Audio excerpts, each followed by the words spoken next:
Bonjour, Société Camso France, groupe Michelin. Aujourd'hui, on va vous présenter la tension d'une chenille caoutchouc. Moi, c'est Monsieur Buzyn, je suis responsable grand compte pour la partie chenille caoutchouc au niveau national. Et je suis accompagné donc de Bruno Fontaine, qui est support produit. Donc, responsable technique pour les produits Camso, toute la partie construction, chenille, construction. Donc aujourd'hui, comme vous le disait Olivier, donc, on va montrer la procédure pour procéder à la bonne tension du pelle. Donc aujourd'hui, on est sur une Kubota KX 61-3 et on va vous montrer l'utilisation d'un petit outil qui va permettre d'aider à régler correctement la tension de la chenille. Donc la première chose à effectuer, c'est de chercher le point de jonction de la chenille. Donc c'est le cible infini, c'est l'endroit où on vient refermer la chenille lors du process de fabrication.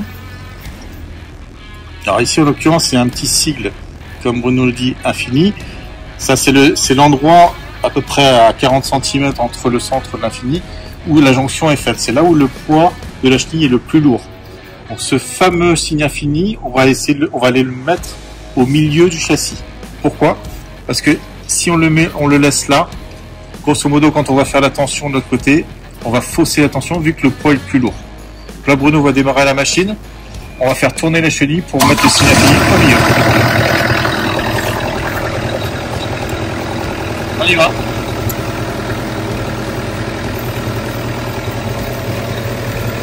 je le repère. On met un petit repère là. Voilà. On va les mettre au milieu du châssis. Voilà. Notre repère est mis ici, d'accord.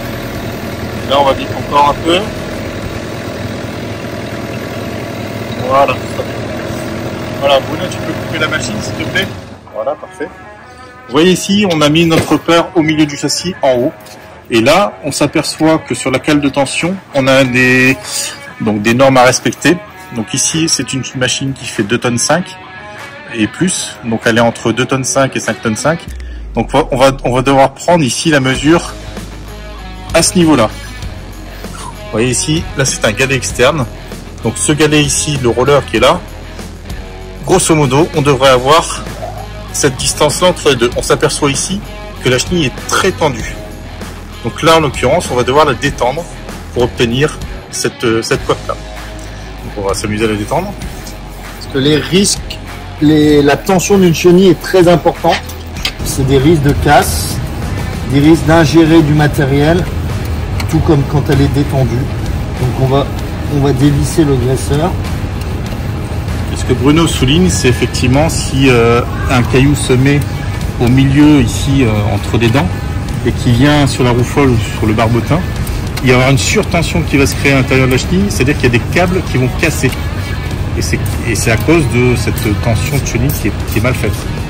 Donc l'intérêt est vraiment de bien tendre correctement la chenille avec cette cale de tension qu'on a sortie ici cette année. Donc voilà. Bruno, ouais, c'est bon. Voilà. Donc ici, si on s'aperçoit, Bruno a détendu la chenille. Là, on s'aperçoit effectivement qu'il y a ça de trop. Donc là, elle est trop détendue. Donc maintenant, on va la retendre pour obtenir la bonne cote. Pourquoi grâce à dans le secteur là, il y a c'est le fût.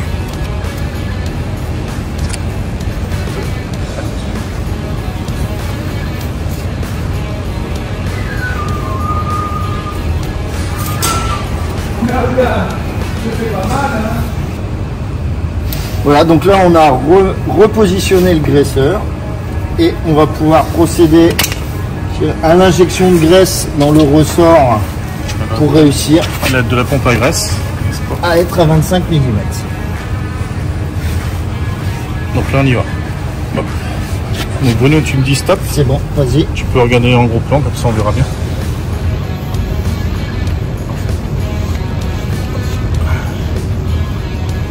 C'est bon.